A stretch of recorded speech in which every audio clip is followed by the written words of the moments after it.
Assalamualaikum warahmatullahi wabarakatuh. Kami di sini ingin mempresentasikan hasil kerja kelompok kami dengan judul Hubungan COVID-19 dan Persatuan Kesatuan RI. Mata pelajaran PPKN. Guru pengajar Ibu Susana Putri Ningsih, SPD. Berasal dari kelas 11 IPS 1, kelompok 3.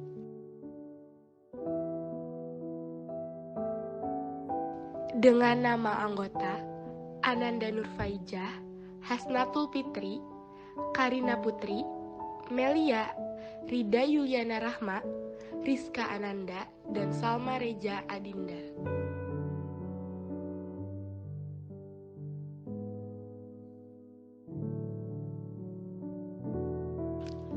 Nama saya Ananda Nurfaijah. Saya ingin menjelaskan pengertian COVID-19. Virus corona adalah virus yang menyerang sistem pernapasan. Infeksi ini disebut COVID-19. Pertama kali ditemukan di kota Wuhan, Cina pada akhir Desember 2019. Virus ini menular dengan cepat dan telah menyebar ke wilayah lain di Cina dan ke beberapa negara termasuk Indonesia. Virus ini juga bisa menyebabkan infeksi pernapasan berat seperti infeksi paru-paru, pneumonia, MERS, dan SARS.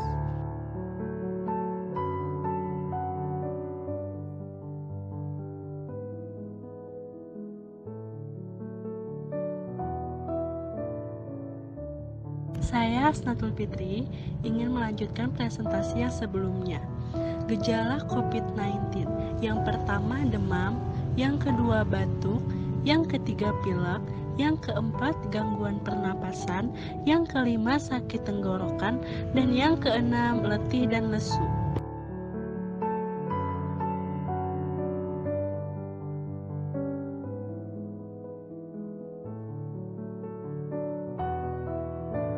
Nama saya Melia. Saya akan mempresentasikan tentang cara pencegahan COVID-19.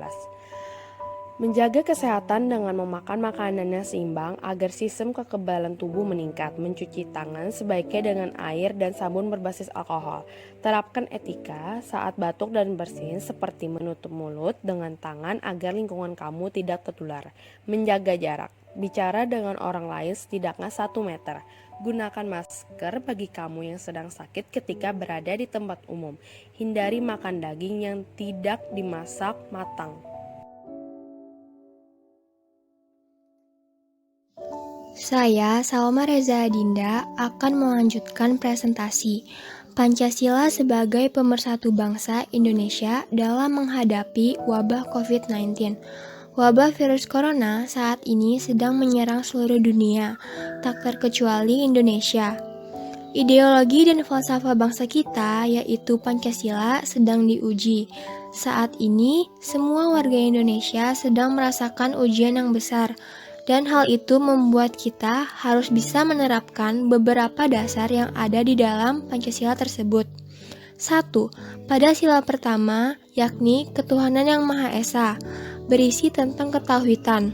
Maka, kita selaku masyarakat Indonesia sebaiknya harus ikhlas dan tawakal dalam menghadapi musibah ini, karena musibah ini merupakan sebagian ketentuan dan takdir dari Tuhan yang Maha Esa. Nama saya Karin, saya ingin melanjutkan presentasi sebelumnya.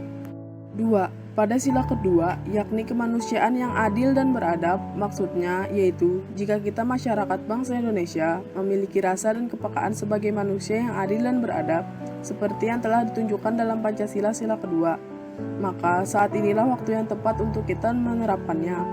Apakah kita sudah menjadi manusia yang adil dan beradab?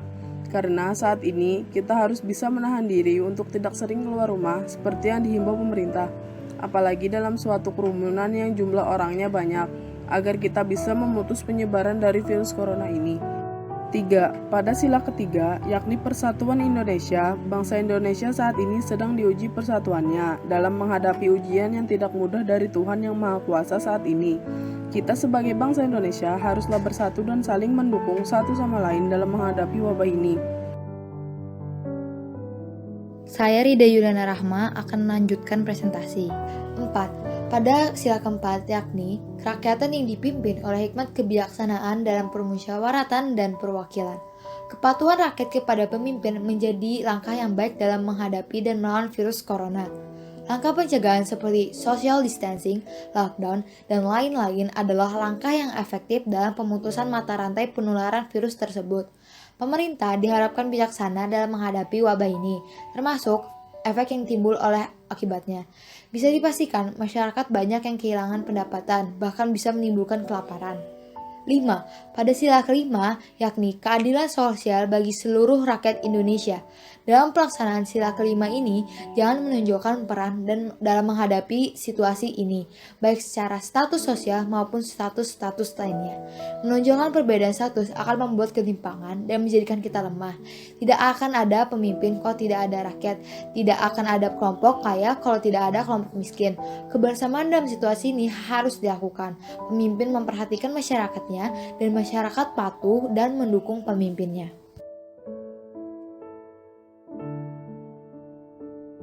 Saya Rizka Ananda akan melanjutkan presentasi. Dampak dari COVID-19. Yang pertama, adanya rasa nasionalisme yang tinggi. Nasionalisme adalah kondisi seseorang yang berusaha untuk mempertahankan kemerdekaan, membela rakyat, tanah air, dan kepentingan bangsa serta negara. Beruntung rakyat masih ada yang setia dengan kemampuan mereka masing-masing bergerak membantu mengurangi penyebaran COVID-19. Yang kedua, muncul rasa ingin membantu satu sama lain. Bencana alam biasanya menyatukan orang dan memicu tindakan solidaritas di antar sesama. Sementara ancaman pandemi bagaimanapun telah menyatukan seluruh umat manusia melawan ancaman nyata seperti saat ini. Manusia saling membantu tanpa perlu melihat suku, ras, atau kepercayaan. Yang ketiga, muncul kesadaran diri terhadap pemahaman mengenai virus corona.